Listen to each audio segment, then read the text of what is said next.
దేవుడి నామానికి స్తోత్రములు కలుగును గాక. ఈ ఉదయ కాల సమయంలో మరొకసారి దేవుడి సన్నిధిలో చేరినటువంటి మనందరూ కూడా మరి దేవుడి సన్నిధిని జ్ఞాపకం చేసుకుంటూ ఉన్నటువంటి గొప్ప దేవుడికి మనం కృతజ్ఞతాస్తుతులు చెల్లిస్తూ దేవుడి సన్నిధిలో మనం ముందుకు సాగవలసిందని మనం చూస్తున్నాం.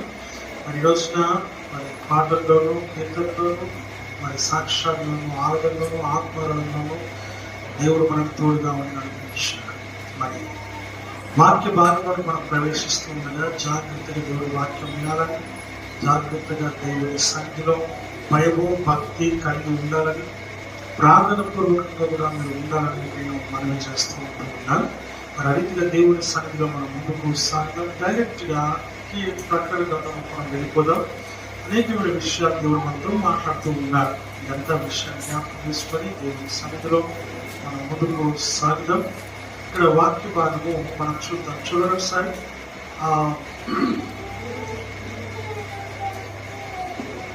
ప్రకటన గ్రంథము 21వ అధ్యాయం 10వ వచనం మనం చదువుకుందాం దయచేసి. ఆత్మవశుడై ఉన్న నన్ను ఎత్తైన ఈ గొప్ప పర్వతం మీదకు కొనిపోయి యెరూషలేము అను పరిశుద్ధ పట్టణము దేవుని మహిమ గలదై పరలోకమందున దేవుని యొద్ద నుండి దిగువచ్చుట నాకు చూపెను. ప్రార్థన చేసుకుందాం. మిగిలిన ప్రేమించిన తండ్రి వినామములకు మహిమ ఘనత ప్రభావాలుగా చేసుకున్నాం వేడుకుంటూ ఉన్నాం. మరొకసారి ఈ వాక్యం ద్వారా మాతో సూటిగా స్పష్టంగా మాతో మీరు మీ అధికారంగా స్వరముచితం మాట్లాడమని వేడుకుంటున్నాం. వినగలిగే చెవులు గ్రహించగలిగే హృదయ మనస్సును మాకు అనుగ్రహించి మీ నామములకు మహిమ ఘనత ప్రభావాలుగా చేసుకుని వేడుకుంటున్నాం. వినగలిగే చెవులు గ్రహించగలిగే హృదయ మనస్సును మాకు అనుగ్రహించి నిర్లక్ష్యం అనేది మనం ఉండకుండా దేవుడిగా సహాయం చేయని పరిశుద్ధాత్మ సంక్షారం మాకు అనుగ్రహించని పరిశుద్ధాత్మ ద్వారా మీరు మాతో మాట్లాడమని వినిపించిన నన్ను అనగా మీరు మరుగుపరిచిన అన్నాను ఏషియా పెదవులు కాల్చిన రీతిగా నా పెదవులను నాలుగును నా ఆలోచన తరపున నా హృదయంలో మనస్సును మాటలో ఆలోచన తరపున మీరు కాల్చివేయండి. నాయన కాల్చండి ప్రభువా, అయ్యా పరిశుద్ధపరచండి, పవిత్రపరచమని వేడుకుంటూ ఉన్నాం. నీ వాక్యము అనగా నీ ప్రకటన గ్రంథమును బోధించేటువంటి కృప దయచేసినందుకు నీకు వందనాలు ప్రభా. నన్ను మీరు మరుగుపరిచి నాలోంచి మీరు మీ పరలోకపు యొక్క ప్రభా వర్తమానం మాకు అనుగ్రహించి మీ నామాన్ని మహిమ కలిగి చేసుకున్నాను. యేసుక్రీస్తు నామములో అడిగిపెట్టుకుంటున్నాము తండ్రి. హల్లెలూయా. దేవుని వాక్యము సెలవిస్తున్నటువంటి మాటలు మనం ఇక్కడ చూస్తూ ఉంటూ ఉన్నాం. చూడండి 10వ వచనం మాట్లాడిన 21వ అధ్యాయం ప్రకటన గ్రంథం 21వ అధ్యాయం 10వ వచనం. ఆత్మవశుడనై ఉన్న నన్ను ఎత్తైన ఈ గొప్ప పర్వతం మీదికి కొనిపోయి యెరూషలేము అను పరిశుద్ధ పట్టణము దేవుని మహిమ గలదై పరలోకమందున దేవుని యొద్ద దిగి వచ్చి నాకు చూపెను.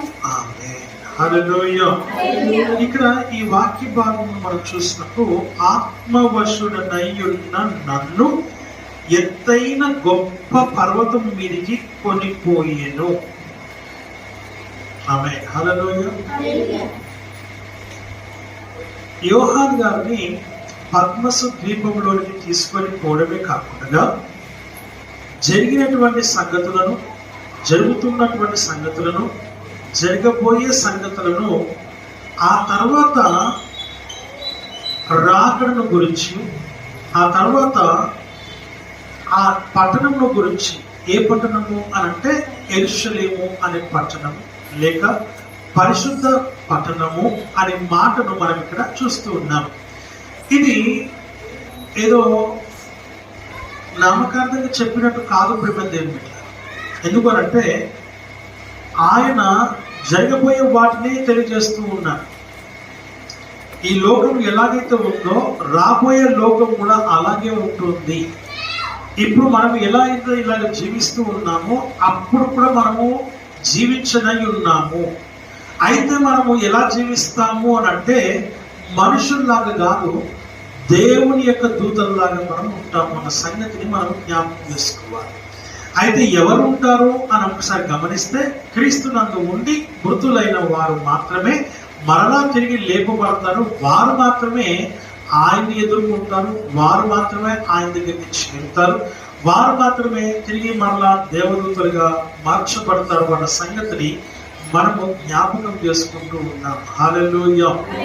అయితే వాక్యం సెలవిస్తున్నటువంటి మాటను మనం చూసినప్పుడు ప్రియమైనటువంటి వారులారా, దేవుడు వాక్యం సెలవిస్తున్న మాట మనం ఇక్కడ గమనించదగిన విషయం. ఆయన అన్నాడు, ఎత్తైన పర్వతం మీదికి అని చెప్పి ఆయన చెబుతూ ఉన్నాడు.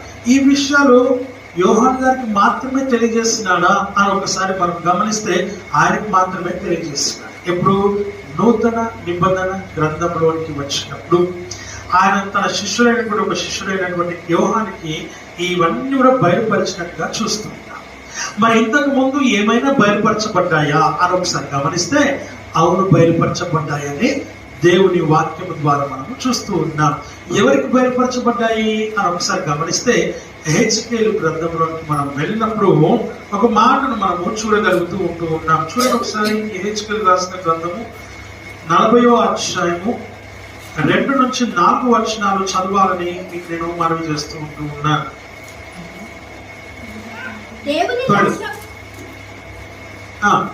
దేవుని దర్శనవశుడనైన నన్ను దేవుని దర్శన వశుడనైన నన్ను, ఇక్కడనేమో ఆత్మవశుడనైన నన్ను, ఇక్కడనేమో దర్శన వశుడనైన నన్ను అని చెప్తూ ఉన్నారు. అనగా దర్శనంలో చూపిస్తున్నారు. ఎవరికి? హెజ్కేలు ప్రవక్తకి. ఇక్కడనేమో ఏకంగా పరిశుద్ధాత్మనే ఆత్మవశుడిగా ఆయన తీసుకొని వెళ్ళినట్టుగా చూస్తున్నాం.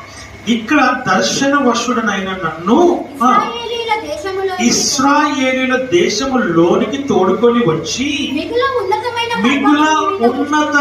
పర్వతము మీద ఆమేన్ హల్లెలూయా. గమనించాలి, అక్కడ ఇక్కడ రెండు కూడా ఆయన చూపిస్తూ ఉన్నటువంటి విషయాలను దేవుడు మనకు తేటపరుస్తూ బయలుపరుస్తూ ఉన్నట్టుగా మనం చూస్తూ ఉన్నాం. ఇంకేమంటున్నామా? తోడుకొని వచ్చి దానిపైన దక్షిణపు తట్టున పట్టణము వంటిది ఒకటి నాకు కనపడెను. ఇక్కడ ఏం కనపడింది?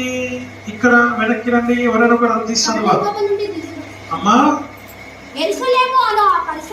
యెరూషలేము అను ఆ పట్టణమునకు దేవుని మహిమ గలదై పరలోకము నుండి దేవుని యొద్ద నుండి దిగి వచ్చినటువంటి పట్టణం. హల్లెలూయా. ఆయన అన్నారు కదా, క్రొత్త ఆకాశము, క్రొత్త భూమి, క్రొత్త యెరూషలేము. హల్లెలూయా. ఇది ఇక్కడ ఎవరికి చెప్పి, ఇక్కడ ఇదేమో దిగి వచ్చిన డైరెక్ట్ గా ఏమి అదే క్రొత్త ఆకాశం, క్రొత్త భూమి. అదే ఇక్కడ ఏమంటున్నాడు? యెరూషలేము పట్టణంలోనికి తీసుకొని పోయి ఉన్నతమైన పర్వతం మీద తీసుకొని పోయి అక్కడ దక్షిణము తట్టున ఉన్నటువంటి పట్టణము అని చూపిస్తూ ఉన్నారు. అంటే ఆయన 1000 ఏళ్ల పరిపాలన ఎక్కడో చెయ్యడు, ఇక్కడే చేస్తూ ఉన్నాడు. ఇక్కడ ఈ భూలోకం పైననే ఇక్కడే క్రొత్త ఆకాశము, ఇక్కడే క్రొత్త భూమి, ఇక్కడే క్రొత్త పట్టణము, అది పరిశుద్ధమైనది, దేవుని యొద్ద నుండి దిగి వచ్చు పట్టణం అని వాక్యం చెప్తూ ఉంది. హల్లెలూయా, హల్లెలూయా. మిగతా వాళ్ళకి సంతోషం లేదనుకుంటా కొత్త పట్టణం గురించి, బ్లెస్సింగ్ ఒక దానికి ఉంది. హల్లెలూయా, హల్లెలూయా. మీరు లీనమైన దర్శనంలో. హల్లెలూయా, హల్లెలూయా.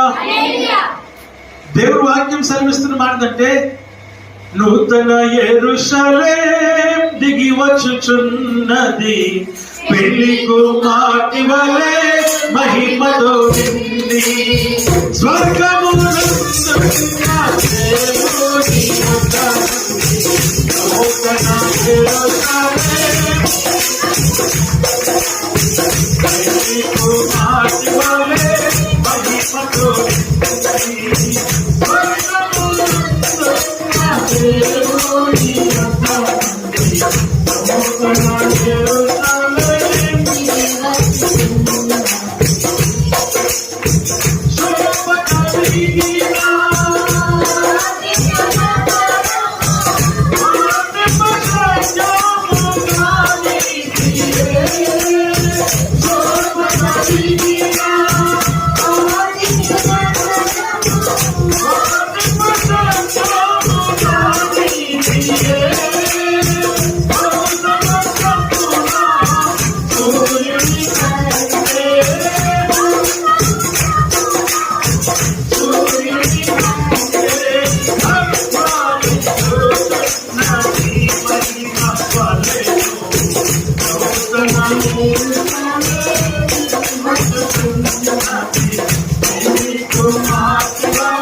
హల్లెలూయా. ఏంటంట? శోభ కలిగిన ఆ దివ్య నగరం వర్ణింప శక్యము కానటువంటిది, బహు సంవత్సరముల సూర్యుని కంటే ప్రజ్వలించుచూ ఉన్నది ఆ పట్టణం. అంత సూర్యుని కంటే కూడా ఎక్కువ వెలుగును కలిగినటువంటి దేవుని పట్టణము. హల్లెలూయా, హల్లెలూయా. వాక్యం సెలవిస్తున్న మాట మనం చూస్తుంటున్నాం. సూర్యుని కంటే గొప్ప పట్టణం. అంత వెలుగు, ఎంత వెలుగు ఉందో దానికంటే ఎన్నో సంవత్సరాల నుంచి ఉన్నటువంటి సూర్యుని కంటే కూడా గొప్పగా వెలుగుతూ ఉన్నటువంటి పట్టణం నా దేవుని పట్టణం. హల్లెలూయా. ప్రజ్వలించుచూ ఉన్నది నా దేవుని పట్టణం. మహిమ కలిగినది నా దేవుని పట్టణం. ఓ, సూర్యుని కంటే ఎన్నో రెట్లు మహిమ కలిగినది నా దేవుని పట్టణం. ఎన్నో వెలుగు కలిగినది నా దేవుని పట్టణం. నా ప్రియమైనటువంటి దేవుని బిడ్డ, వాక్యం సెలవిస్తుంది, ఆ దక్షిణము తట్టు ఉన్నటువంటి ఆ పట్టణంలోనికి దేవుడు నన్ను తీసుకొని వెళ్ళినట్టుగా మనం చూస్తూ ఉంటూ ఉన్నామా? అక్కడికి ఆయన నన్ను తోడుకొని రాగా ఒక మనుష్యుడు నాకు కనబడినాడు. ఆమేన్, హల్లెలూయా. ఎలా ఉన్నాడు ఆయన? ఆయన మెరియుచున్న ఇత్తడి వలె కనబడెను. దారమును కోలకర్ర అంటే, కొలకర్ర అంటే కొలత కొలిచే కర్ర. కొలత కొలిచేటువంటి కర్రను ఆయన చేత పట్టుకొని ఉన్నట్టుగా చూస్తూ ఉన్నాం. ఎందుకు? వై అని అంటే ఆయన కట్టబో మందిరము ఎన్ని అంగుళాలు ఉండాలి, ఎన్ని మూలలు ఉండాలి, ఎన్ని జానలు ఉండాలి, ఎన్ని అడుగులు ఉండాలి అనే దాని గురించి ఈ కులకర్ర అక్కడ ఉన్నట్టుగా ఆయన చేత పట్టుకుని ఉన్నట్టుగా ఆయన మనిషి ఎలా ఉన్నాడంట? ఇత్తడి వలె మెరియుచు ఉన్నాడు వాక్యం చెబుతూ. హల్లెలూయా. ఇత్తడి అనేది చాలా శక్తివంతమైన బలమైనటువంటిది అని అర్థం. కాబట్టి బలమైన వ్యక్తి, ఆమేన్, హల్లెలూయా, తన పనిని ముగించేటువంటి వ్యక్తి. చదవమ్మా. చేత పట్టుకొని అమ్మా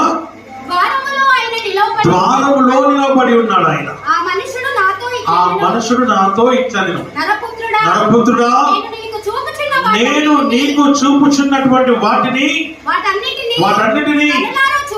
కళ్ళారా చూచి చెవులారా విని మనస్సులో ఉంచుకొని నేను వాటిని నీకు చూపుటకై నీవిచ్చడికి తేపడితివి.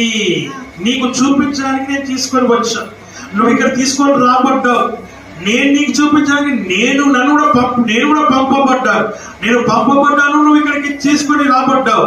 దేనికంటే ఇవన్నింటినీ నీకు చూపించడానికి, అవన్నింటినీ నీ మనసులో ఉంచుకోవడానికి. ఆయన మనసులో మాత్రమే ఉండాలా? ఏంటి ఇంకా? నీకు కనబడు వాటన్నిటిని ఇశ్రాయేలీయులకు తెలుపుము. హల్లెలూయా. ఎందుకు అనంటే మనమందరం కూడా చస్తాం. చచ్చిన తర్వాత తిరిగి నువ్వు లేపబడాలి. లేపబడిన తర్వాత ఆ పరిపాలనలో, ఆ 1000 ఏళ్ల పరిపాలనలో ఆయన పరిశుద్ధ పట్టణంలో, ఆయన పరిశుద్ధ ఆలయంలో, ఆయన యొక్క సన్నిధిలో నీవు కనబడాలని, నీవు ఉండాలని, ఆ పట్టణంలో, ఆ మందిరంలో, ఆయన పరిశుద్ధమైనటువంటి ఆ ఎత్తైన పర్వతం పైన ఉన్నటువంటి మందిరము లేక పట్టణము పైన, ఆ పరిశుద్ధమైన పట్టణంలో నీవు కూడా ఉండాలని వారికి తెలియచేయి. అయితే ఈ శరీరముతో కాదు, ఆత్మ వశురమైన మనం ఎలాగైతే నువ్వు తేబడ్డావో, నీవు కూడా ఆత్మీయముగా ఉండడానికి రక్త మాంసములు ఆయన రాజ్యంలో ప్రసరించుకున్న నేరము కనుక ఆ రక్త మాంసం కలిగిన శరీరము ద్వారా కాదు మనం వెళ్ళాల్సింది, ఆత్మతో మనం వెళ్తాము. హల్లెలూయా. ఎలా వెళ్తామంట? ఆత్మతో వెళ్తాము. ఆత్మలో వెళ్తామన్న సంగతిని నీవు తిరిగి లేపబడతావు. అది మహిమ కలిగిన శరీరముగా ఉంటుంది. దేవుడు మహిమ అయ్యున్నాడు కనుక నీవు కూడా మహిమ కలిగిన శరీరము కలిగి ఉంటామని, ఆ మహిమతో దేవుడు మహిమపరచాలని దేవుని వాక్యము ద్వారా మనం ఇక్కడ జ్ఞాపకం చేసుకుంటూ ఉన్నాం. వీటన్నిటిని నేను చూపిస్తూ ఉన్నాను. వీటన్నిటిని చూపించడానికి నువ్వు తెప్పించబడ్డావు లేక రప్పించబడ్డావు. కాబట్టి వీటన్నిటిని నువ్వు చూడమే కాకుండా వీటన్నిటిని మనసులో పెట్టుకో. వీటన్నిటిని మనసులో పెట్టుకోవడమే కాకుండా నువ్వు వెళ్ళి ఇశ్రాయేలీయులకు నీవు తెలియచేయాలని ఉండాలని ఆయన మనకు తెలియచేస్తూ ఉన్నాడు. ఆమేన్, హల్లెలూయా. అక్కడ ఎజికేలుకి ఆ దర్శన వశుడిగా తీసుకొని పోబడ్డాడు. దర్శనంలో ఇవన్నీ కూడా ఆయన కనబడుతూ ఉన్నాయి, వాటన్నింటినీ మనసులో పెట్టుకోమని చెప్తూ ఉన్నాడు. ఆమేన్, హల్లెలూయా. అంటే దాని అర్థం ఏంటంటే ఆయన ఒక్కడే మనసులో పెట్టుకోవడం కాదు, నీకు బోధింపబడుతున్న ఈ బోధ ఏదైతే ఉందో నీవును నీ మనసులో ఉంచుకోవాలని దేవుని వాక్యము ద్వారా మనం ఇక్కడ చూస్తూ ఉంటూ ఉన్నాము. హల్లెలూయా. ఇది నిత్యం కాదు, ఇది శాశ్వతం కాదు. నీ యొక్క ఆయుష్ 70 లేక అధిక బలం ఉంటే 80, దేవుని కృప ఉంటే 100, అంతకు మించి ఈ లోకము నీకు శాశ్వతము కాదు.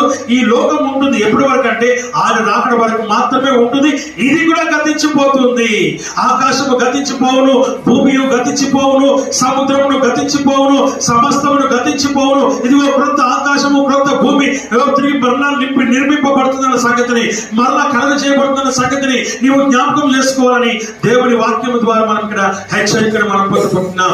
ఆ క్రొత్త ఆకాశం, ఆ క్రొత్త భూమిలో దేవుని యొక్క 1000 ఏళ్ల పరిపాలన మనకు ఏర్పాటు చేయబడుతుంది కనుక ఆ 1000 ఏళ్ల పరిపాలన ఉండాలని వాక్యము ద్వారా మనం చూస్తుంటున్నాం. ఇప్పుడైతే మనం అనేకమైన కష్టాలు, శ్రమలు, బాధలు, ఇరుకులు, ఇబ్బందులు, ఆకలి, దాహము, వాటన్నిటి విషయమై మనము తాపత్రయపడుతూ ఉన్నాం, కష్టం చేసుకొని బ్రతుకుతూ ఉన్నాం, జీతాలు మనం సంపాదించుకుంటున్నాం, డబ్బులు సంపాదించుకుంటున్నాం, ధనములు సంపాదించుకుంటున్నాం, ఆస్తులు సమకూర్చుకుంటున్నాం. అవన్నీ కూడా వెళ్ళిపోతాయి. అప్పుడు ఏ డబ్బు ఉండదు, ఏ నాణములు ఉండవు, ఏ యొక్క ఉద్యోగం ఉండదు, ఏ పని ఉండదు, ఏ ఆకలి ఉండదు, ఏ దప్పిక ఉండదు.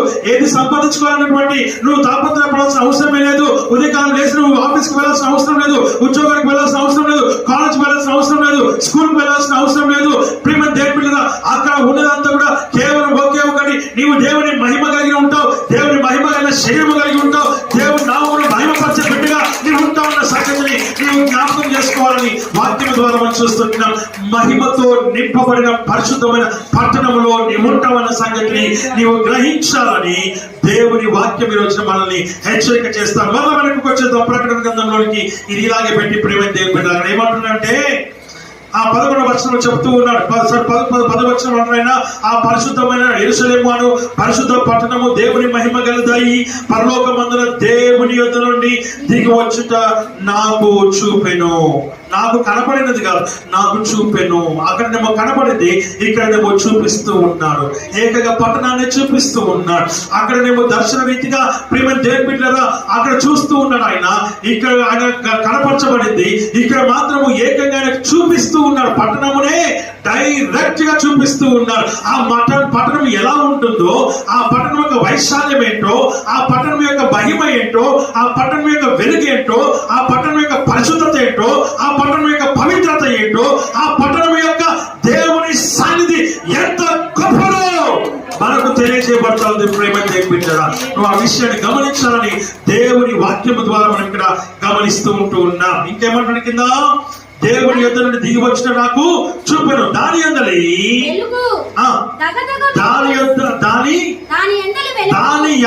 వెలుగు దగదగ మెరియు. ఆమేన్, హల్లెలూయా, హల్లెలూయా. ఎంత చక్కటి మాట ప్రేమ. దాని అందలి వెలుగు దగదగ మెరియు సూర్యకాంతం వంటి అమూల్యమైనటువంటి రత్నములను. ఆమేన్, హల్లెలూయా, హల్లెలూయా. దాని అందరి దగదగ మెరియు చెప్పాలి. మెరియు సూర్యకాంతం వలె వంటి అమూల్యమైన రత్నములు పోలి ఉన్నాయి. రత్నములు మనం తీసుకొచ్చుకునేటువంటి రత్నాలు కావు, కొనుక్కునే రత్నాలు వంటి ఆ రత్నాలు కావాలి. ఆయన సృష్టిలో ఉన్న గొప్ప రత్నాలు అక్కడ కనబడతాయి. వాటికి వెల కట్టలేనటువంటి గొప్ప రత్నాలు అవి. దగదగ మెరియుచూ ఉన్నటువంటి రత్నముల యొక్క మహిమ అక్కడ కనబడతా ఉన్నది. ఆమేన్, హల్లెలూయా, హల్లెలూయా. దగదగ మెరయు సూర్యకాంతం వలె జ్వలించుచున్న దైవ నగరమందు. దగదగ మెరయు సూర్యకాంతం వలె జ్వలించుచున్న దైవ నగరమందు.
హల్లెలూయా, హల్లెలూయా. వాక్యం సెలవిస్తున్న మాట. ఇవన్నీ కూడా ప్రేమ దేవుని బిడ్డ, ఈ లోకంలో మనకున్నప్పుడు దాని దేవుని యొక్క మహిమ, దేవుని యొక్క పరిశుద్ధత, దేవుని యొక్క మహిమ, దేవుని యొక్క ఘనత, దేవుని యొక్క పవిత్రత మనకు తెలియదు. కానీ ఒక విషయం గమనించవలసిన విషయం ఏంటంటే, అందులోనికి నువ్వు ప్రవేశించావు. ఈరోజు నీ గురి, నా గురి, మన గురి ఏంటో తెలుసా? ఏంటి? బాగా చదువుకొని, మంచి ఉద్యోగం సంపాదించుకొని, పెళ్లి చేసుకొని, పిల్లల్ని కానీ వాళ్ళ చదువు చెప్పించి, వాళ్ళ పిల్లలు పెళ్లి చేసి వాళ్ళ పిల్లల్ని కానీ, ఇది కాదు మన గురి. ఇది కాదు మన లక్ష్యం, ఇది కాదు మన లక్ష్యం. మన గురి ఏంటో తెలుసా అండి? దేవుడు వాక్యం సెలవిస్తున్న మాట ఏంటంటే, ఆయన పట్టణంలోనికి ప్రవేశించే దేవుని ఎంట్రీ. హల్లెలూయా. ఎంట్రీ కావాలి. ఎక్కడికి ఎంట్రీ కావాలి? ఆయన పట్టణంలోనికి ఎంట్రీ కావాలి. ఆ ఎంట్రీ ఎలా దొరుకుతుంది? ఆ యొక్క ప్రవేశం ఎలా దొరుకుతుంది అని అంటే, ఈ లోకంలో నువ్వు జీవించే నీ జీవితం ఏదైతే ఉందో దాన్ని బట్టి దొరుకుతుంది. హల్లెలూయా, హల్లెలూయా. మనం చూడండి, ఈ లోకంలో మనం ఎలా జీవిస్తున్నాం, ఎలా బ్రతుకుతూ ఉన్నాం అని అంటే, నామకార్థమైన జీవితం మనం జీవిస్తూ ఉన్నాం. ఏం తినాలి, ఏం కట్టుకోవాలి, ఏం కొనుక్కోవాలి, ఏం చదువుకుంటే ఏం ఉద్యోగం వస్తుంది, వీటిపైన మన గురి అంతా. ఇక అప్పు చేసిన వాళ్ళ గురి వేరే ఉంటుంది పాపం. అనారోగ్యంతో ఉన్న వాళ్ళ గురి వేరే ఉంటుంది పాపం. ఆమె ఇక పాపం మనం అనడమే తప్ప, పాపం పాపం పాపం మనం అంటూ ఉన్నాం. పాపంలోనే పాపం ఉందన్న సంగతి మనం మర్చిపోతూ ఉన్నాం. అయ్యో పాపం, అయ్యో ఇట్లయిందంటే పాపం. ఆ పాపంలోనే పాపం ఉంది. ఆ పాపాన్ని మనం పలికి వాళ్ళని ఇంకా పాపులర్గా చేస్తూ ఉంటాం. హల్లెలూయా, హల్లెలూయా. మాటకు ఒక సహోదరి మొన్నటి దినానంటే ఒక గడిచినటువంటి ఒక 2 నెలలు అవుతుంది అనుకుంటా. ఒక సహోదరి మాట్లాడుతూ ప్రతి మాటకి పాపం అంటా ఉంది. అయ్యో పాపం, ఇట్లా జరిగిందంట పాపం అని మాట్లాడుతూ ప్రతి దానికి కనీసం ఒక 5-6 సార్లు 10 సార్లు అని ఉంటుంది. అప్పుడు నాకు క్లిక్ అయింది, అరే ఈమె ఎన్నిసార్లు పాపం అంటూ ఆమె పాపిగా చేస్తుంది. హల్లెలూయా. నిజమే, చాలాసార్లు మనం కూడా మన వెంటనే ఏమైనా జరిగింది విన్న వెంటనే మనం ఏమంటాం? మనము అయ్యో పాపం అలా జరిగిందా. హల్లెలూయా, హల్లెలూయా. దయచేసి ఇంకోసారి మీరు ఏమనకూడదు. మనం నేను ఎన్నిసార్లు చెప్పాను ఏమనంటే, ఎందుకు రాలేదమ్మా అన్న రాలేదు అట్లా అనకండి అని అంటే కూడా మనం వెంటనే అదే అంటాం. ఊత పదం ఏంటి మనకి? అయ్యో పాపం. ఆమేన్, హల్లెలూయా. గమనించదాని ప్రేమ, వీటన్నిటి మనం మానుకోవాలి. ఏం చేయాలి? మానుకోవాలి. నువ్వు ఆ విషయాన్ని గమనించాలి. దేవుడు వాక్యం సెలవిస్తా ఉంది. హల్లెలూయా. ప్రేమైనటువంటి వారు, దేవుడు వాక్యం సెలవిస్తున్న మాట ఏంటంటే, ఇక్కడ అంటాడు ఆయన, దాని అందలి వెలుగు దగదగా మరియు సూర్యకాంతం వంటి అమూల్యమైన రత్నమును పోలి ఉన్నది. అంటే ఆ రత్నమునకు అంత మహిమ, అంత వెలుగు, అంత పరిశుద్ధత, అంత ఘనత ఉన్నది. ఆ రత్నముగా నువ్వు మారాలి. ఏం కావాలి?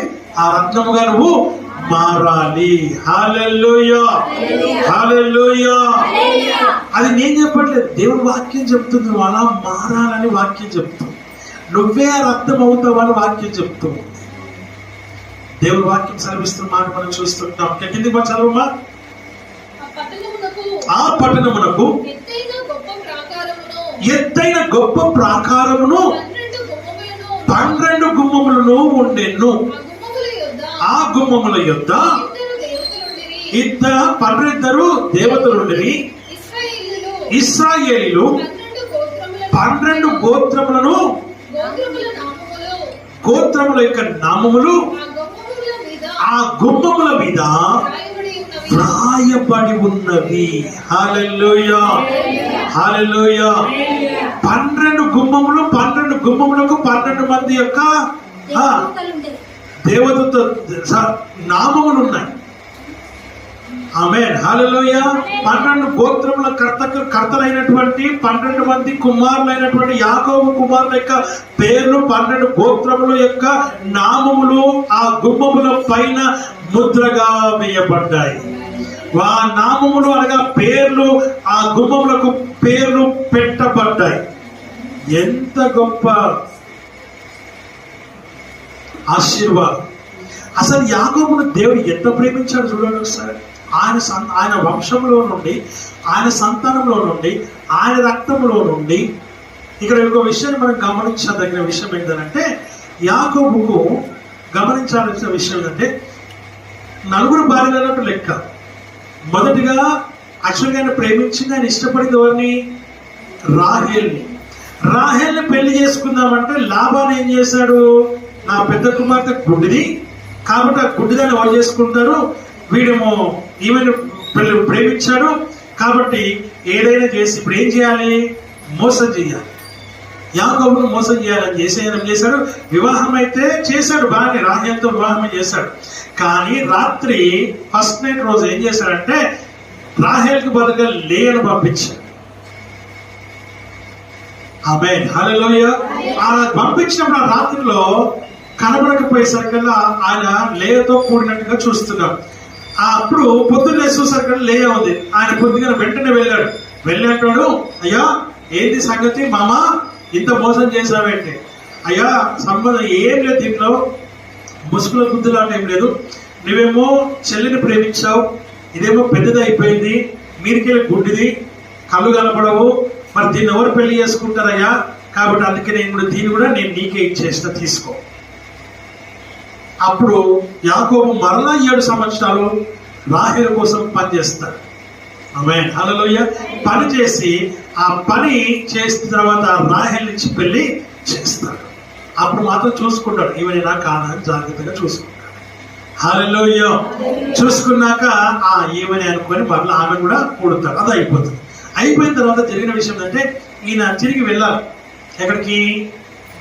ఇంటికి వెళ్ళాలనుకొని బయలుదేరుతున్నాడు. బయలుదేరే సమయానికి పెద్ద ఆమెకు ఒక పనికత్తను, రెండో ఆమెకి ఒక పనికత్తని ఇచ్చి పంపిస్తాడు. పంపించినప్పుడు అనగా లేయకు ఒక పని మనిషి, రాహేలుకు ఒక పని మనిషి. ఆనాటి కాలంలో వాక్యం అన్నది చూసి చూడనట్టుగా దేవుని యొక్క కార్యాలు, దేవుని యొక్క క్రియలు జరిగినా ఇప్పుడు జరగవట్లాంటివన్నీ. అందుకోసం ఈ మాట చెప్తూ ఉన్నాను.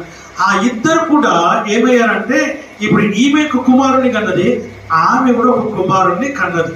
కన్నప్పుడు ఆమె ఏం చేసింది? వెంటనే ఆమెను ఎక్కువ ప్రేమిస్తున్నానని చెప్పేసి, ఒకవేళ నన్ను కూడా ప్రేమించాలనే ఉద్దేశంతో తన పని మనిషిని ఇచ్చి యాకోబుతో పంపించింది. ప్రేమ దేవుని బిడ్డ ఆమె అంగీకారంతో పంపించినప్పుడు ఆమెకు కుమారుడి కన్నా, ఓహో నాకు కూడా ఆమెకు కుమారుని కదా, ఈమె కూడా ఏం చేస్తే ఆమె పని మనిషిని ఈ మళ్ళీ ఇచ్చి పంపిస్తుంది. ఇలాగ 12 మంది కుమారులను కన్నట్టుగా చూస్తూ ఉన్నాం.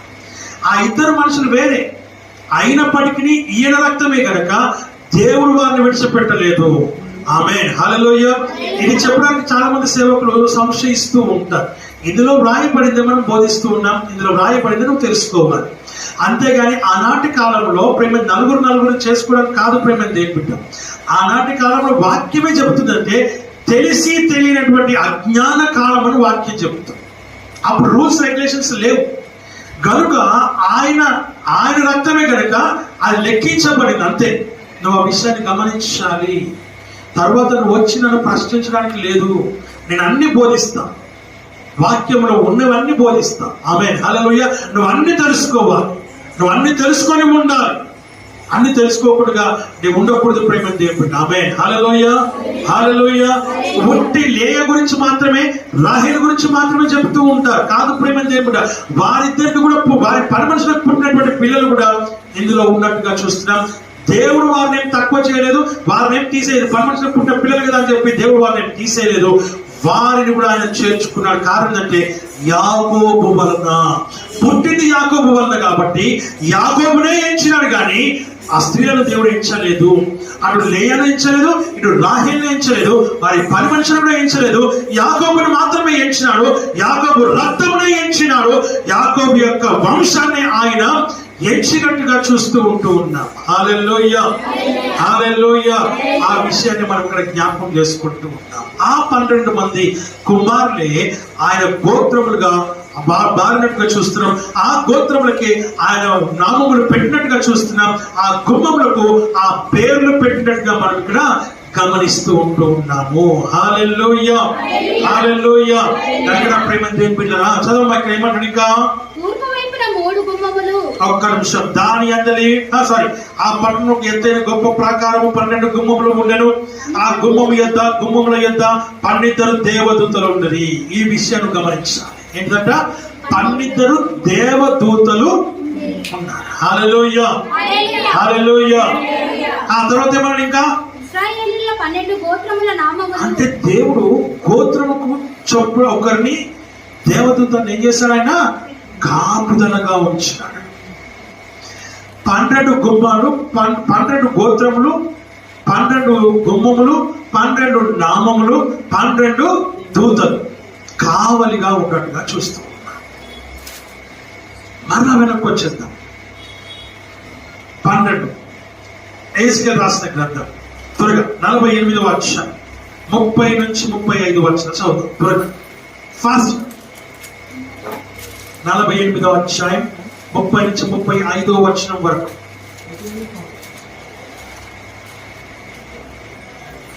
చదవాలా. పట్టణ స్థల వైశాల్యత ఎంతనగా ఉత్తరమున 4,500 కొలకర్ర పరిమాణము.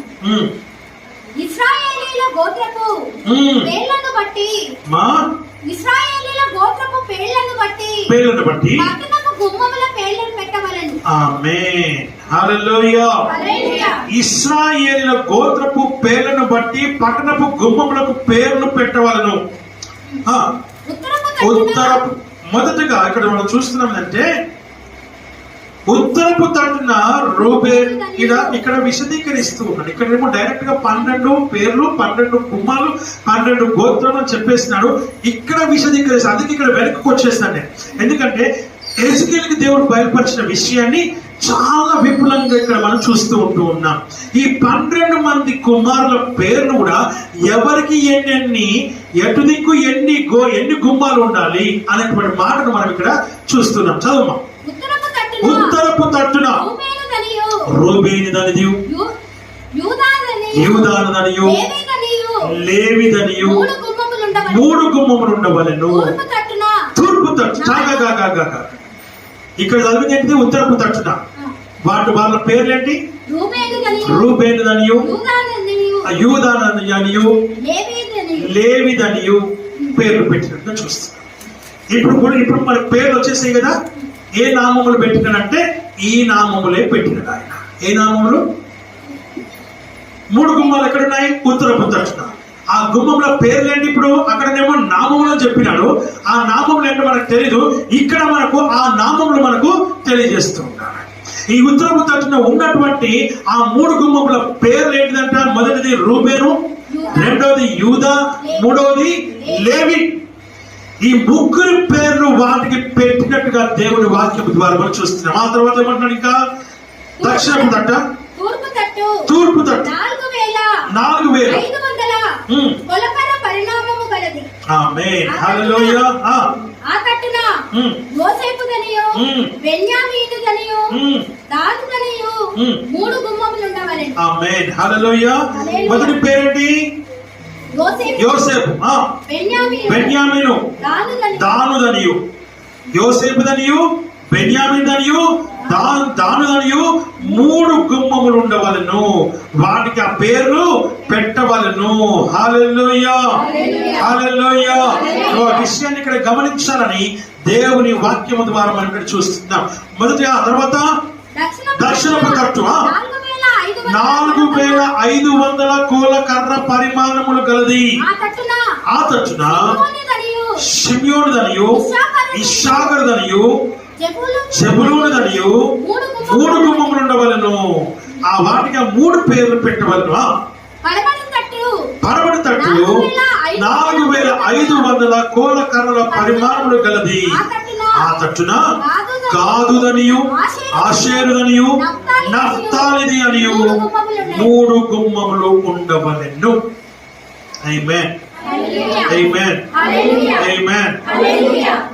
12 గుమ్మములు, 12 గోత్రములు, 12 నామములు. ఆ నామములు ఇక్కడ మనకు చాలా విపులంగా, చాలా స్పష్టంగా తెలియచేయబడినట్టుగా మనం ఇక్కడ చూడగలుగుతూ ఉంటున్నాం. ఆ తర్వాత దాని కైవారము 18,000 కొలకల పరిణామము. ఆమేన్, హల్లెలూయా. దేవుని వాక్యం సెలవిస్తున్నటువంటి మాటలు మనం ఇక్కడ చూస్తున్నాం. మనం లెక్కలు వేసుకోవాలనుకుంటే మొదటిగా ఉత్తరపు తట్టు ఎన్ని వేల కోలకర్రలు ఉన్నాయమ్మా? 4,500 కోలకర్ర పరిమాణము. ఇంత వైశాల్యము కలిగినటువంటి ముగ్గురికి. ఆ తర్వాత రెండోది 4,500. దక్షిణపు తట్టు 4,500. తూర్పు తట్టు 4,500. దక్షిణపు తట్టు 4,500. పడమటి తట్టు 4,500.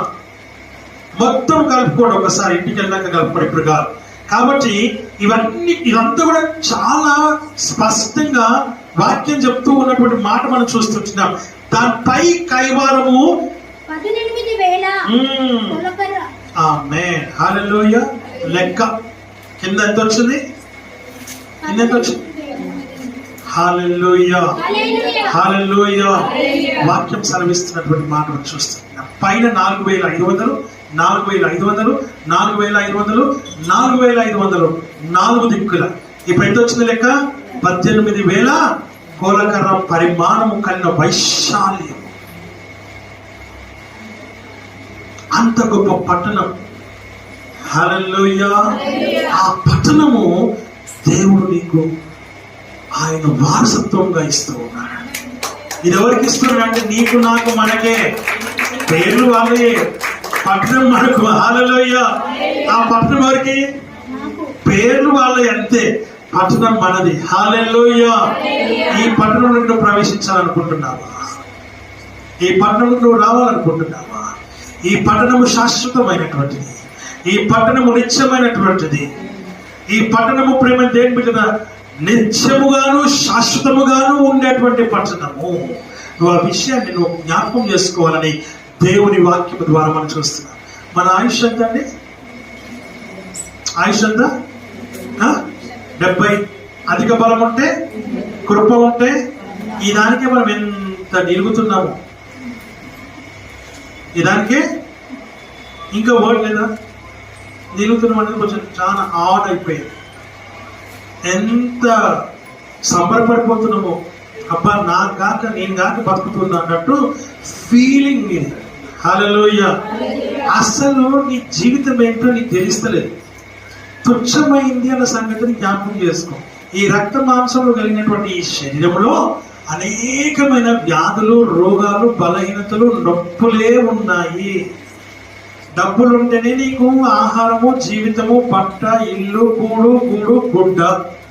డబ్బులు లేకపోతే ఇవేవి లేవు. ఉన్నంతలోనే నువ్వు బ్రతకాలి. వాళ్ళని చూస్తూ, వీళ్ళని చూస్తూ, ఇట్లుంటే బాగుంటుంది, అట్లుంటే బాగుంటుంది, అయ్యో ఇది నాకు లేకపోయా అని ఈర్ష, ద్వేష, కక్ష, క్రోధం, కోపం, అసూయ, కుళ్ళు, కుట్ర, పగ అన్నిటి కలిగి ఎందుకు పనికిరాని జీవితం జీవిస్తూ ఉన్నావు.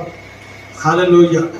ఇప్పటికైనా నువ్వు సత్యం తెలుసుకొని, నిజం తెలుసుకొని, నీతిని తెలుసుకొని, దేవుని ఇప్పటికైనా అయ్యో ఇక్కడ విన్నట్టుగా వదిలేయకుండా ఇంటికి వెళ్తూ, ధ్యానం చేస్తూ, నెమరు వేస్తూ, లీనమై, ఆనుకొని, ఆధారపడి, విశ్వాసం కలిగి, నమ్మకం కలిగి, దేవుని సన్నిధిలో నిరీక్షణ కలిగి, దేవునికి ఇష్టమైన బిడ్డగా బ్రతుకమని దేవుని వాక్యం నిన్ను హెచ్చరిక చేస్తా ఉంది. హల్లెలూయా. పరలోకము ఎంత గొప్ప అనుభూతి కలిగి ఉన్నదో అది నేను వర్ణించలేను, నేను వివరించలేను. కానీ ఆ వర్ణనకు అందనటువంటి గొప్ప కార్యము, గొప్ప అద్భుతమైన పట్టణమే ఆ పరిశుద్ధమైన పట్టణము, ఆ ఎత్తైన పట్టణము, ఆ ఉన్నతమైన పట్టణమునకు దేవుడు నిన్ను వారసుడిగా ఆయన నిన్ను చేస్తూ ఉన్నాడు. హల్లెలూయా, హల్లెలూయా. మరల వెనక్కి వచ్చేద్దాం, దయచేసి గమనించాలి.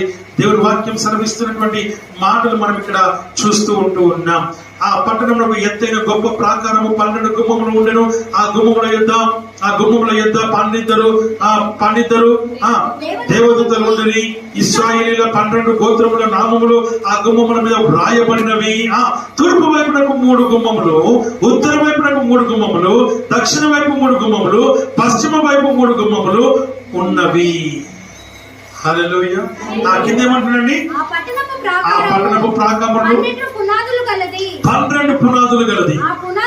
ఆ పునాదులపై గొర్రెపిల్ల యొక్క 12 అపోస్తలుల 12 పేర్లు. ఆమేన్. 12 మంది అపోస్తలు, 12 మంది పేర్లు, వాళ్ళ పేర్లు పునాదులకు వేయబడ్డాయి. 12 మంది అపోస్తలు ఎవరు అసలు? హల్లెలూయా. ఆ 12 మంది అపోస్తలు 12 మంది శిష్యులే. ఆయన శిష్యులు, ఆయన ఏర్పరచుకున్నటువంటి వారి పేరు వారి పునాదులకు వేయబడుతున్నాయి. ఎందుకో తెలుసా? ఈ 12 మంది పేర్లు గుమ్మముల పైన ఉన్నాయి, కానీ పునాదులు చాలా ముఖ్యం. పునాది చక్కగా లేకపోతే ఇల్లు ఊరిపోతుంది. అలాగే మన పునాది చక్కగా లేకపోతే, ఏ పునాది? ఆత్మీయ పునాది చక్కగా లేకపోతే శరీరాశ, నేత్రాశ, జీవపుడమ్మము, లోకము, చీకటి, ఆశలు, కోరికలు, అనేకమైన వాటిపైన మనము పడిపోయి దేంట్లో ఒక దాంట్లో పడిపోయి చెడిపోయి, దేంట్లో ఒక దాంట్లో నువ్వు జారిపోయి తొట్టిల్లిపోయి అగాధంలో పడిపోయి గాఢాంధకారపు చీకటిలో నువ్వు సంచరిస్తూ ఉంటావు. పరిస్థితులు నీకు అనుకూలంగా ఉండవు, అనుకూలంగా నీకు ఏ కూడా పని చేయవు. ఆ సమయంలో నేను చచ్చిపోతే బాగుండు, నేను పారిపోతే బాగుండు, అసలు ఈ జీవితమే వద్దు నాకు అనేటువంటి మాటలు నీకు వినసొంపుగా వినబడుతూ ఉంటాయి. హల్లెలూయా, హల్లెలూయా. నువ్వు ఆ విషయాన్ని జ్ఞాపకం చేసుకోవాలని దేవుని వాక్యము ద్వారా మనం ఇక్కడ గమనిస్తూ ఉంటూ ఉన్నాం. హల్లెలూయా. ఈ 12 మంది అపోస్తలుల పేర్లు ఎందుకు పెట్టబడ్డాయి అంటే, వాళ్ళందరూ ఆల్మోస్ట్ హతసాక్షులు అయ్యారు కాబట్టి. వాళ్ళు పడినటువంటి శ్రమలు మామూలు శ్రమలుగా. పేతురైతే ఏకంగా సిలువను వేస్తే నన్ను సిలువ వేయొద్దు, సిలువలాగా వేయొద్దు, నన్ను క్రాస్ అంటే ఇంటూ టైప్ లో చేసి ఆ ఇంటూ టైప్ లో నన్ను తిరిగి వేయండి అని చెప్పినాడు. ఇట్లా క్రాస్ అంటే ఈ క్రాస్ కాదు, మనం సిలువ వేయబడినటువంటి రీతిగా కాదు, యేసు ప్రభు సిలువ వేసినట్టుగా కాదు. క్రాస్ అని ఇంటూ టైప్ లో ఉండి చక్కని తయారు చేసి దానికి నాకు కట్టి నన్ను ఉల్టా వెళ్ళాలి అని చెప్పి ఆయన అలాగ చేయబడ్డాడు. దేవుని వాక్యం సెలవిస్తున్న మాట, దేవుని వాక్యంతో మాట్లాడుతున్న మాట, అంత గొప్ప పరిచర్య ఆ తర్వాత వాళ్ళు చేస్తున్నారు. యేసు ప్రభు ఉన్నప్పుడు చేయలేదు, వాళ్ళకి మార్మన్స్ లేదు, రక్షణ లేదు, బాప్తిసం లేదు, ఏదీ లేదు. ఆ తర్వాతనే పరిశుద్ధాత్ముడు వారిని దర్శించినప్పుడు ఆ అపోస్తలులు ఎప్పుడయ్యారంటే మేడ గదిలో ఉన్నప్పుడు వారు తయారైనారు. అప్పుడు మార్మన్స్ పొందినారు, అప్పుడు రక్షణ పొందినారు, అప్పుడు పరిశుద్ధాత్మ ఏకంగా వారి మీద దిగి వచ్చినారు, అప్పుడు వారందరూ భాషలు మాట్లాడినారు. దేవుడు వాక్యం సెలవిస్తున్న మాట మనం చూస్తున్నాం. అప్పుడు దేవుడు పరిచయం చేయడానికి, వారు హతసాక్షి అవ్వడానికి వారు సిద్ధపడ్డారు, దేనికైనా సిద్ధపడ్డారు. అందుకని వాక్యం చెప్తున్న మాట, 12 మంది యొక్క అపోస్తలుల పేర్లు పునాదులకు పెట్టబడినట్టుగా దేవుని వాక్యము ద్వారా మనం ఇక్కడ గమనిస్తూ ఉంటూ ఉన్నాము. హల్లెలూయా, హల్లెలూయా, హల్లెలూయా. ఒక మాట చదువుదాం దయచేసి, చదవాల్సింది మనం చేస్తున్నాను. 15వ వచనం చదువమ్మా. ఆ పట్టణమును దాని గుమ్మమును ప్రాకారములను కొలుచుటకై. ఆమేన్, హల్లెలూయా. అక్కడ మన కోలకర్ర, ఏ కోలకర్ర అది అంటే ఇక్కడ చెప్పబడుతుంది బంగారు కోలకర్ర. ఇక్కడ ఏమన్నాడు? ఇక్కడ ఆ పట్టణంలో దాని గుమ్మములను ప్రాకారం కొలుచుటకై నాతో మాట్లాడు వాని యొద్ద. మాట్లాడు వాడు కూడా ఉన్నాడు. ఆయన అక్కడ ఇత్తడి వలె మెరియుచున్నటువంటి మనిషిగా మనం అక్కడ చూడగలిగినాం. ఇక్కడ అక్కడేమో ఇద్దరు గల మనిషిని మనం చూద్దాం, ఇక్కడనేమో బంగారు కోలకర్ర కలిగినటువంటి వ్యక్తిని మనం చూస్తూ ఉన్నాం ప్రేమ. దీనికి ముందుగా మనం ఒక చక్కని మాట మనం గమనించాలి. ఎత్తైన గొప్ప ప్రాకారము కట్టినట్టుగా చూస్తున్నాం కదా. ఎత్తైన గొప్ప ప్రాకారం ఎందుకు కట్టినాను? ఎత్తైన గొప్ప ప్రాకారము ఇది మనకు తెలియాలి. నేను మిస్ అయిపోయాను అక్కడ. గొప్ప ప్రాకారం దేవుడు ఎందుకు కట్టినాడు? వై? ఎందుకు చెప్పండి. ఇప్పుడు మనము ఇల్లు కట్టుకుంటాం. ఇల్లు కట్టుకునేసి ఏం చేస్తాము? కాంపౌండ్ వాల్ కట్టుకుంటాం. ఎందుకు? బయట వాళ్ళు లోపల రాకుండా. అంతేనా? కుక్కలు కూడా వస్తాయి, పందులు కూడా వస్తాయి, లేకపోతే ఇంకేమైనా కూడా వస్తాయి. కాబట్టి మనం ఏం చేస్తాం? గోడ కట్టుకుంటాం. కానీ ఇక్కడ ఎత్తైన ప్రాకారం ఎందుకో మనం చూద్దాం. చదవండి, ఇదే అధ్యాయము 26-27 వచనం చదువుతాం దయచేసి. అమ్మా, జనములు తన మహిమను ఘనతను దానిలోనికి తీసుకొని వచ్చేదారు. ఇది ఇది ఇది ఎవరు తీసుకొని వస్తారు అంటే మనం జనములు తమ మహిమను, అనగా నువ్వు మహిమ కలిగిన జీవితమును జీవిస్తే ఆ మహిమను తీసుకొని ఆ పట్టణంలోనికి నువ్వు రాబడు. ఎవరైతే అందులోకి అర్హులైతే ఉన్నారో, ఎవరైతే దానికి ఎంట్రీ అవుతున్నారో, ఎంట్రీ ఎవరికి ఉందో వాళ్ళు దేవుని మహిమ కలిగినటువంటి వారు.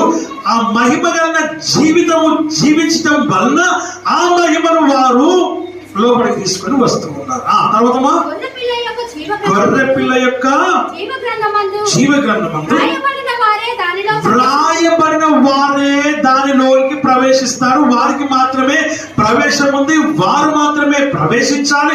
మరి ఎవరికి ప్రవేశము లేదు అన్న సంగతిని నీవు గ్రహించాలని దేవుని వాక్యము ద్వారా మనం ఇక్కడ గమనిస్తూ ఉన్నాము. హల్లెలూయా. ఎవరు ప్రవేశించాలా?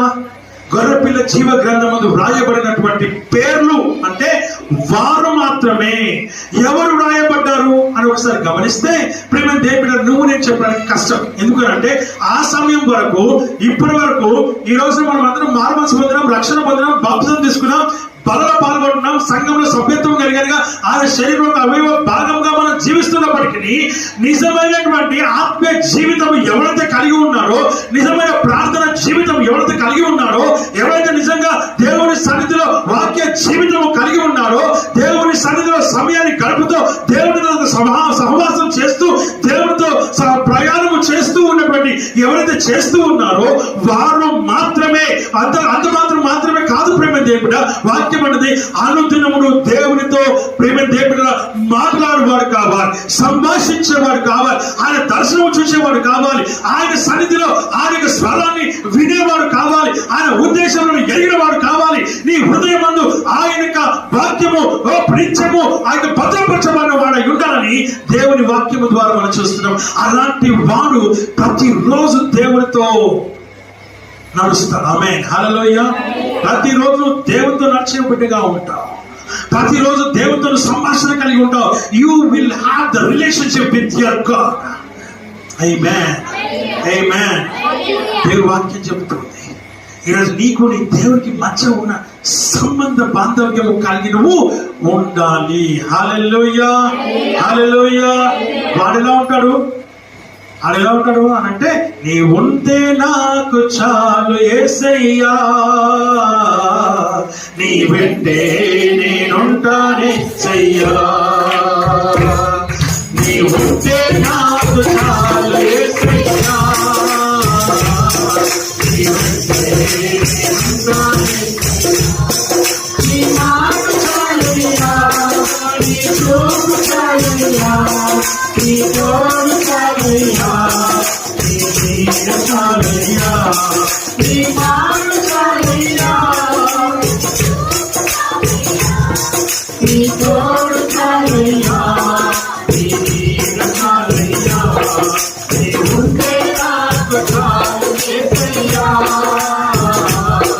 నీ వెంటే నేనుంటానే సయ్యా.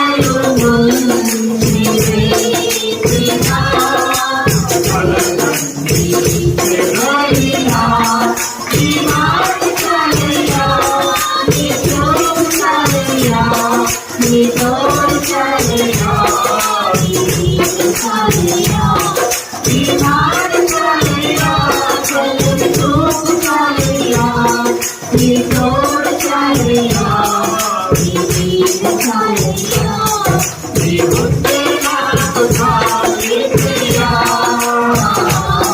నీ ఉంటే ఉంటానయ్యా. హల్లెలూయా. నాకు నువ్వు ఉంటే అంటే దాని అర్థం ఏంటిదండి? నువ్వు ఉంటే చాలంటే దాని అర్థం నిజం, ఇంకేదో వద్దని. కానీ మనకు అన్ని కావాలి, ఆయన వద్దా. రివర్స్ చేస్తే సరిపోతుంది, ఏం లేదు. మనకేం కావాలి చెప్పండి? ఏం కావాలి మనకి ఈ లోకంలో? అన్ని కావాలా? ఆయన మాత్రం వద్దు. ఇది సత్యం. హల్లెలూయా. హల్లెలూయా. ఇందాక చెప్పినట్టు ఇవన్నిటిని పక్కకు పెడితే ఆయన నీకు దొరుకుతాడు. అది చనిపోయే సమయానికి చూసుకుందాంలే. నువ్వు ఎప్పుడు చనిపోతావు తెలుసా? యాక్సిడెంట్ అయితే చనిపోతావా? చెరువు పడితే చనిపోతావా? సముద్రంలో పడి చనిపోతావా? లేకపోతే రోగం వచ్చి చనిపోతావా? లేక ఉండి హార్ట్ అటాక్ వచ్చి చనిపోతావా? నిద్రలో చనిపోతావా? తెలియదు. నువ్వు ఎలా చనిపోతావు నీకు తెలియదు. థింగ్ ఏంటంటే, విషయం ఏంటిదనంటే, నువ్వు ఎప్పుడు చనిపోతావు, ఎలా చనిపోతావు నీకు తెలీదు, అంతే. కాబట్టి నువ్వు ఎప్పుడు చనిపోయినా, నువ్వు చనిపోయే సమయానికి ఆ సమయంలో నువ్వు దేవుళ్ళలో ఉండాలి, దేవునితో ఉండాలి. సమయము సందర్భము ఏమీ తెలియదు మనకి. కాబట్టి నువ్వు ఎల్లప్పుడూ ఆయనతో కలిసి నువ్వు నడవాలి. This is what you have to do. నువ్వు ఆ విషయాన్ని గమనించాలని దేవుని వాక్యం ద్వారా మనం చూస్తూ ఉంటూ ఉన్నాం. హల్లెలూయా. ఎందుకు చెప్తూ ఉన్నాను, 10th క్లాస్ పాస్ అయినప్పటికీ చెప్తూ ఉండేదంటే, ఈ 2 years ఇంటర్ మీరు చాలా కష్టపడి చదువుకుంటే మీకు ఇంజనీరింగ్ సీట్ వస్తుంది, లేకపోతే ఎంబీబీఎస్ సీట్ వస్తుంది, లేకపోతే ఇంకో సీట్ వస్తుంది. ఆ 4 సంవత్సరాలు చదివితే, ఈ 6 సంవత్సరాలు మీరు కష్టపడితే మీకు లైఫ్ అయిపోతుంది, మీరు మంచి ఉద్యోగాలు చేసుకోగలుగుతారు. ఈ రోజు మేము అనేకమైన రకాలుగా ఇటు అటు సేవింగ్స్ అటు సేవింగ్స్ చేసి మీకు ఏదో ఒకటి ఫీజులు కట్టి, లేకపోతే వస్త్రాలు కొనిచ్చి, మీకు ఆ వస్తు ఇవి కొనిచ్చి మిమ్మల్ని చదివిస్తూ, మిమ్మల్ని కొంచెం ప్రయోజకులుగా అడిగినవన్నీ ఇవ్వలేకపోయినా కొన్నైనా ఇవ్వాలనేటువంటి తాపత్రయం మేము పడుతూ ఉన్నాం తప్ప అన్ని ఇవ్వలేని పరిస్థితుల్లో మేము. మీరు అట్లా ఉండకూడదు. మీరు బాగా చదువుకొని మంచిగా చదువుకొని 6 years మీరు కాకపోతే, మీదని మీరు తలుచుకోకపోతే మీ లైఫ్ వేరేగా ఉంటుంది. మేము కొనలేని కూడా మీరు కొనుక్కోగలరు, మేము చూడలేని మీరు చూడగలరు, మేము సంపాదించలేని మీరు సంపాదించుకోగలరు. ఈ సమయం కూడా మేము సొంత ఇల్లు సంపాదించుకోలేకపోయాము, మీరు సంపాదించుకోగలరు. దానికి ఉదాహరణ మా బామ్మర్ది, ప్రేమ దేని బిడ్డ దీపు అని బిడ్డ. వాడు యాక్చువల్గా ఏంటంటే సంవత్సరం కాదు, నెలకి 5 లక్షలు 6 లక్షలు సంపాదిస్తూ ఉన్నాడు. ఇప్పుడు ఇంటర్ బాగా చదువుకున్నాడు, 2 ఏళ్ళు కష్టపడ్డాడు. తర్వాత సిబిఐటి కాలేజ్ రైట్ బిట్స్ పిలానీలో ఆయనకి రాజస్థాన్లో దొరికింది, సీట్ వచ్చింది. 4 సంవత్సరాలు అక్కడ రాష్ట్రం భాష కానీ భాష కలిగినటువంటి రాష్ట్రంలోకి వెళ్ళి చదువుకున్నాడు, కష్టపడ్డాడు. 2వ సంవత్సరంలోనే వచ్చేసినారు 2వ సంవత్సరంలోనే 3వ సంవత్సరంలోనే ఉద్యోగం ఇచ్చేసినారు. అందుకనే ఈ రోజున 5 లక్షలు, ఎంత కష్టపడితే 5 లక్షలు వస్తాయి మనకి. 50,000 సంపాదిస్తున్నటువంటి వాళ్ళు 10 నెలలు సంపాదిస్తే తప్ప 5 లక్షలు చూడలేరు. కానీ ఒక్క నెలకి 5 లక్షలు 6 లక్షలు సంపాదిస్తున్నాడు. 12 నెలలు కూడా సంపాదిస్తే తప్ప వారు ఒక్క నెలలో సంపాదిస్తూ ఉన్నారు. 12 నెలలు అంటే 6 12 72. ఆమేన్. హల్లెలూయా. నాకు మ్యాథ్ వచ్చేసింది. ప్రేమ దేవుని వాక్యం సెలవిస్తున్న మాట 72 లక్షలు సంవత్సరం అయితే ₹1,00,00,000. హల్లెలూయా. ఎన్ని కోట్లు సంపాదిస్తూ ఉండొచ్చు. ఇప్పుడు 5 కోట్లు పెట్టి ఇల్లు కొనుక్కుంటున్నాడు, విల్లా కొనుక్కుంటున్నాడు. అలా మీరు జీవించాలంటే ఇలా మీరు చదవాలి. ఈ 6 సంవత్సరాల జీవితం మీది కాదు అని మీరు చదివితే, మీది కాదు అని మీరు కష్టపడితే, మీది కాదు అని మీరు శ్రమ పడితే, తల్లిదండ్రులకు మీరు లోబడి తల్లిదండ్రుల మాట విని మీరు చదువుకుంటే మీ జీవితాలు అద్భుతంగా, మహాద్భుతంగా, మేము కొనలేనివి కూడా మీరు మాకు కొనివ్వగలుగుతారు. మాకు కొనియకపోయినా పర్వాలేదు, మీరన్నా కొనుక్కుంటే చాలు. ఆ జీవితం మీరు జీవించాలని, ఉన్నతమైన జీవితం జీవించాలని ఎన్నో కష్టాలు పడి, ఎన్నో అప్పులు చేసి చదివిస్తున్నటువంటి తల్లిదండ్రుల విషయాలు మీరు దయచేసి పిల్లలు జ్ఞాపకం చేసుకోవాలి. మీ తల్లిదండ్రుల యొక్క శ్రమను మీరు చూడండి, మీ తల్లిదండ్రుల యొక్క వేదన మీరు చూడండి, మీ తల్లిదండ్రుల యొక్క బాధ మీరు మీరు చూడండి, కష్టపడండి. కూర్చొని తినడం కాదు, ఇంట్లో ఉండడం కాదు, చదవండి. బాగా చదువుకొని ప్రయోజకులు అయ్యి మీ లైఫ్ సెట్ చేసుకొని దేవుని కృప ఉంటే మమ్మల్ని కూడా మీరు చూసుకోగలుగుతారు. ఆమేన్. హల్లెలూయా, హల్లెలూయా. మీరు మంచి ఉద్యోగం సంపాదిస్తేనే తప్ప మీరు మమ్మల్ని చూసుకోలేరు. మీ చేత డబ్బులు ఉంటేనే మీరు మమ్మల్ని చూసుకోగలుగుతారు. ఒక విషయం మీతో నేను చెప్పాలనుకుంటా, మీకు చాలా స్పష్టంగా ఏంటంటే, మీ చేతిలో డబ్బు ఉంటే తల్లి తండ్రి మర్యాద, గౌరవం, ప్రేమ, అనురాగాలు ఉంటాయి. లేవనుకోండి ముసలి ఎప్పుడు చచ్చిపోతుందా, ఏ ముసలోడు ఎప్పుడు చచ్చిపోతాడా, వీడు ఎప్పుడు చస్తాడా, వీడు ఎప్పుడు చస్తుందా, అబ్బా వీళ్ళకి సాకిరి చేయలేకపోతున్నా, వీళ్ళకి చూడలేకపోతున్నా, వీళ్ళకి టాబ్లెట్లు కొనలేకపోతున్నా, వీళ్ళకి మందులు కొనలేకపోతున్నా, తల్లిదండ్రులని కొట్టి చంపేసిన వాళ్ళు చాలా మంది ఉన్నారు. చావు అని చెప్పి తగినటువంటి వాళ్ళు, కొట్టినటువంటి వాళ్ళు కూడా ఉన్నారు. అలాంటి స్థితిలో మీ పిల్లలు ఉన్నటువంటి మీరు రాకూడదని యూట్యూబ్ చూస్తున్నటువంటి, ఛానల్ చూస్తున్నటువంటి ప్రతి ఒక్క ఎవరస్తులకి నేను చెప్పేటువంటి మాట ఇదే. మీరు బాగా చదువుకోండి, మీరు బాగా బ్రతకండి, మీరు మంచి ఉద్యోగాలు సంపాదించండి, మీ తల్లిదండ్రులు బాగా చూసుకోవాలంటే మీకు కావాల్సింది మంచి ఉద్యోగాలు రావాలంటే మంచి చదువు మీరు చదవాలి. తల్లిదండ్రులు ఎంత కష్టమైనా సరే, అప్పు చేసైనా సరే మిమ్మల్ని బాగా చదివించడానికి వాళ్ళ ప్రయత్నం చేస్తున్నప్పుడు దానికి అనుగుణంగా మీరు చదువుతారే తప్ప మీకు మీ భవిష్యత్తు ఉంటుంది, మాకు కూడా భవిష్యత్తు ఉంటుంది అన్న సంగతిని మీరు జ్ఞాపకం చేసుకోవాలని దేవుడి వాక్యం ద్వారా మిమ్మల్ని నేను హెచ్చరిక చేస్తూ ఉన్నాను. హల్లెలూయా. చిల్లరగా లేకపోతే చిల్లరగా జీవించకండి, చిల్లర బ్రతకకండి, చిల్లర జీవితానికి అలవాటు పడవద్దు. మీరు మామూలుగా మన లోకంలో మనం చూస్తూ ఉంటున్నాం, మన సంఘంలో మనం చూస్తూ ఉంటున్నాం, తల్లిదండ్రులు చదివినరో చదవలేదో చదివించలేదో మనకు తెలియదు, కానీ ప్రేమ దేవుడు మనం చిన్న జీవితాలు జీవిస్తున్నాం, చిన్న బ్రతుకులు బ్రతుకుతూ ఉన్నాం, చిన్న ఉద్యోగాలు చేసుకుంటూ ఉన్నాం.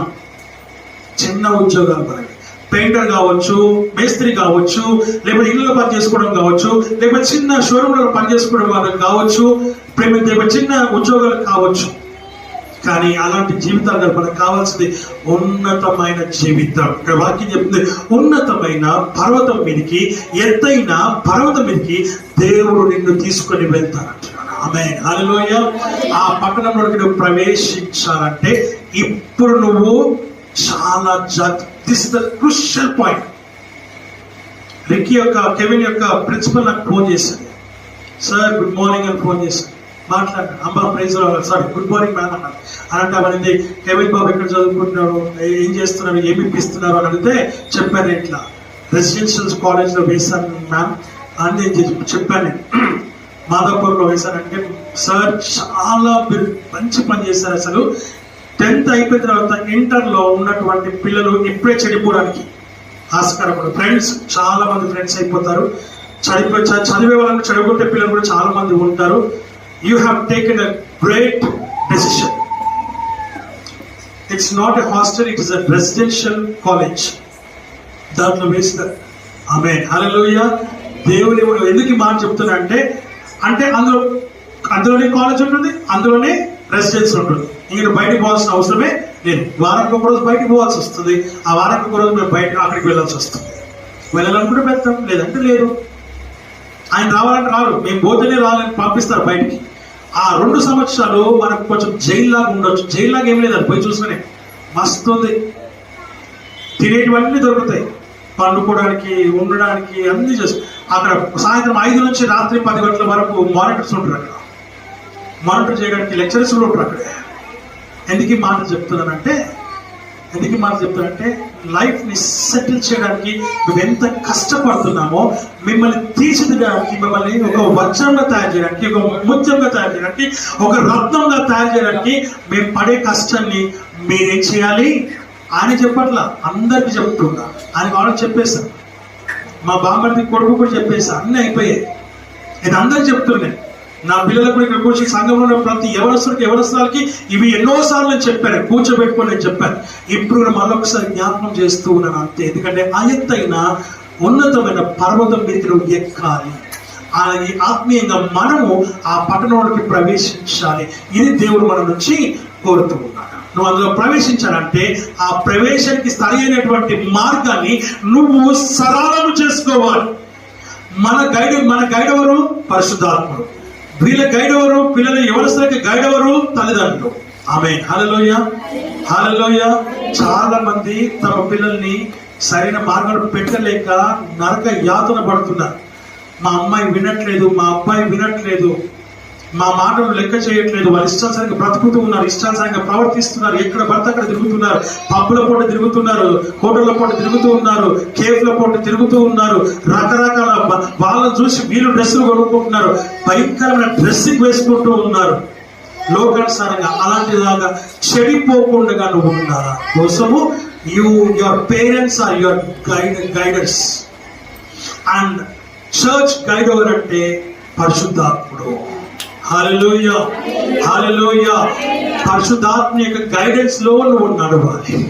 నువ్వు ఆ విషయాన్ని గమనించాలని దేవుని వాక్యము ద్వారా మనం ఇక్కడ గమనిస్తూ ఉంటూ ఉంటాము. హల్లెలూయా, హల్లెలూయా. ఇంకొక విషయం కూడా చెప్పాలని నేను ఆశపడుతున్నాను. దయచేసి యవనస్తున్నారు, don't choose yourself, your partner. నీ పార్ట్నర్ ఎలా ఉండాలని నువ్వు చూస్ చేసుకో, దేవునికి అప్పగించు. Your choose will be failure.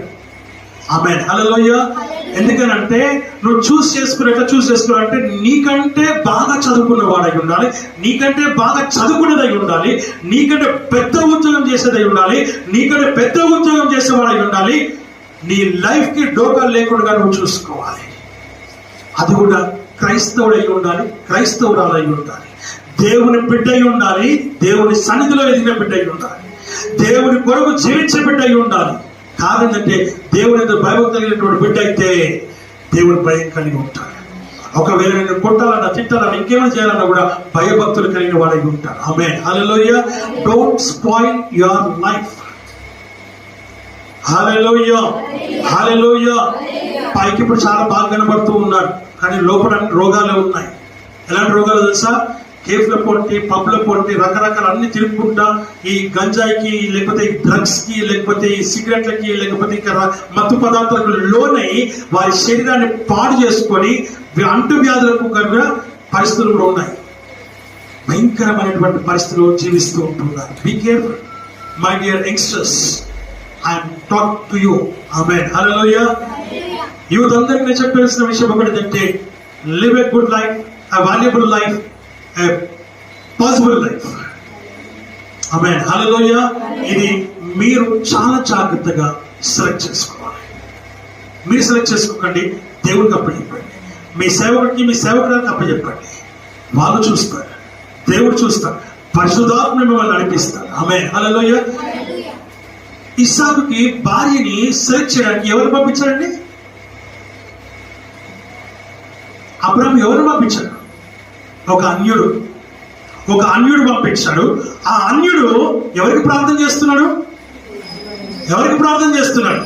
Abraham దేవునికే ప్రార్థన చేస్తూ ఉన్నాడు. చెప్పకూడదమ్మా, అనుకుంటున్నా. హల్లెలూయా. దర్శనంలో ఉన్నాడు. అంత లీనం కాకండి, ఇంట్లోకి పోయి ప్రార్థనలో లీనం కాండి, ఇక్కడ లీనం కాకండి. హల్లెలూయా. ఎలియాజరు అన్యుడు, పనివాడు, ప్రధాన దాసుడు వాక్యం చెప్తుంది. ఆ ప్రధాన దాసుడు వెళ్తున్నాడు, కానీ భయముతో వెళ్తున్నాడు, వణుకుతూ వెళ్తున్నాడు, ఏం చేయాలి పరిస్థితిలో ఉన్నాడు. అక్కడికి వెళ్ళి అంటున్నాడు, అబ్రహాము దేవా, సర్వ సృష్టికర్త అయినటువంటి దేవాన్ని ప్రార్థన చేస్తూ ఉన్నాడు.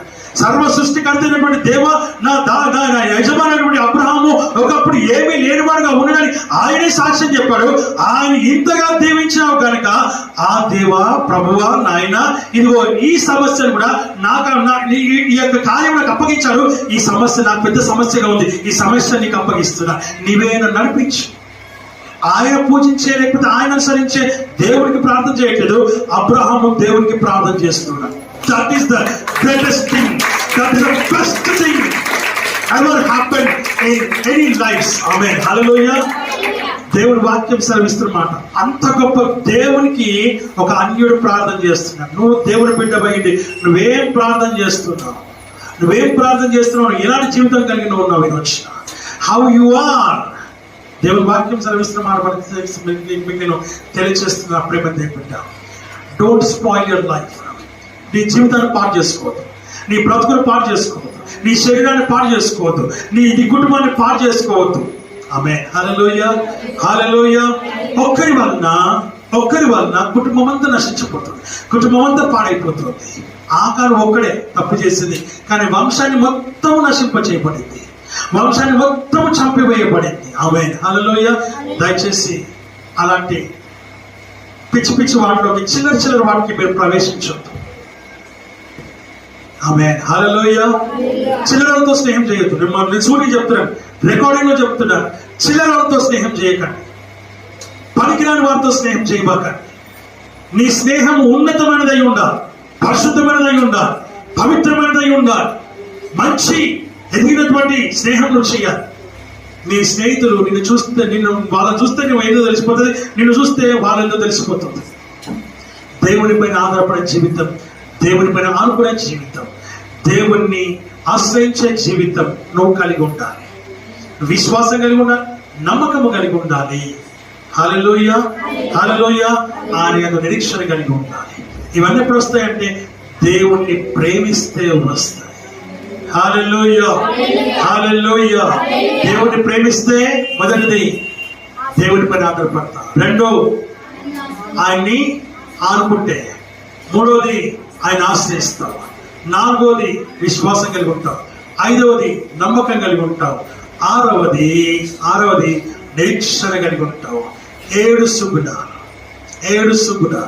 నా ప్రేమైనటువంటి దేవుని బిడ్డ, నువ్వు ఎత్తైన పర్వతం మీదకి ఎక్కాలని దేవుని ప్రేమించే బిడ్డగానే ఉండాలి. ఆయన మహిమ కలిగి లోకంలో ఉండాలి. ఆ మహిమ కలిగినటువంటి వారు మాత్రమే అందులోనికి ప్రవేశిస్తారు. తర్వాత కానీ అమ్మా, నిషిద్ధమైనది ఏదైనాను అసహ్యమైన దాన్ని, అబద్ధమైన దాన్ని ఎవడైనను, ఆమేన్, హల్లెలూయా, హల్లెలూయా. ఏంటంట? నిషిద్ధమైనది, అపవిత్రమైనది, అసహ్యమైనటువంటిది ఏది కూడా దానిలోకి ప్రవేశించదు. హల్లెలూయా, హల్లెలూయా. దేవునికి పరిశుద్ధ పట్టణంలోకి ఎందుకు? ఎత్తైన ప్రాకారం అంటే అందుకు. హల్లెలూయా. ఈ ఎత్తైన ప్రాకారం ఎందుకు కట్టబడిందంటే నిషిద్ధమైనది, అబద్ధమైనది, అసహ్యమైనది ఏది కూడా దానిలో ప్రవేశించకుండా ఉండడానికి ఎత్తైన ప్రాకారము కట్టబడినది. నా దేవుడు కట్టినాడు. నీ చుట్టూ కూడా ఆ ప్రాకారం ఉండాలని నేను కోరుతూ ఉన్నాను. నిషిద్ధమైనది, అసహ్యమైనది, తర్వాత అబద్ధమైనది ఏది కూడా నీలోకి రాకూడదు. ఆమేన్, హల్లెలూయా. నీ దేవుడు పరిశుద్ధుడు, నీ దేవుడు శక్తివంతుడు, బలవంతుడు. నీ దేవుడికి మించిన వాడు ఈ లోకంలో ఎవరు కూడా ఉన్నాడా? మరి ఎవరిని ఆశ్రయించాలి? ఎవరిపైన ఆధారపడాలి? ఎవరిపైన ఆనుకోవాలి? ఒకవేళ నువ్వు మనుషుని ఆశ్రయించినావా అంతే సంగతి. వాళ్ళు నిన్ను అనుసరించాలి, వాళ్ళు నీ పైన ఆధారపడాలి, వాళ్ళు నీ దగ్గరికి రావాలి, నిన్ను చూసి వాళ్ళు నేర్చుకోవాలి, వాళ్ళని చూసి కాదు. లోకాన్ని చూసి నక్కేం చేసింది? పులిని చూసి. ఎందుకు? కనబడుతుందా? దాని శరీరం ఎక్కడ, దీని శరీరం ఎక్కడ, దాని ముఖం ఎక్కడ, దీని ముఖం ఎక్కడ, దాని కూరలు ఎక్కడ, దీని కూరలు ఎక్కడ, దాని పంజ ఎక్కడ, దీని పంజ ఎక్కడ. హల్లెలూయా, హల్లెలూయా. వద్దు. లోకంలో ఉన్న మనుషులు నిన్ను చాలా మభ్య పెడతారు, ఏంటేంటో చెప్తారు. వారు నిన్ను చూసి నేర్చుకోవాలి తప్ప నువ్వు వాళ్ళని చూసి నేర్చుకోవడం కాదు. హల్లెలూయా. వాళ్ళని చూసి నువ్వు అనుసరించడం కాదు, వాళ్ళు నిన్ను అనుసరించాలి. నువ్వు ఆ విషయాన్ని జ్ఞాపకం చేసుకొని దేవుని సన్నిధిలో మనము ముందుకు సాగుదాం. రీతిగా దేవుడికి వాక్యం ఆశీర్వదించి దీవించును గాక. To be continued next week.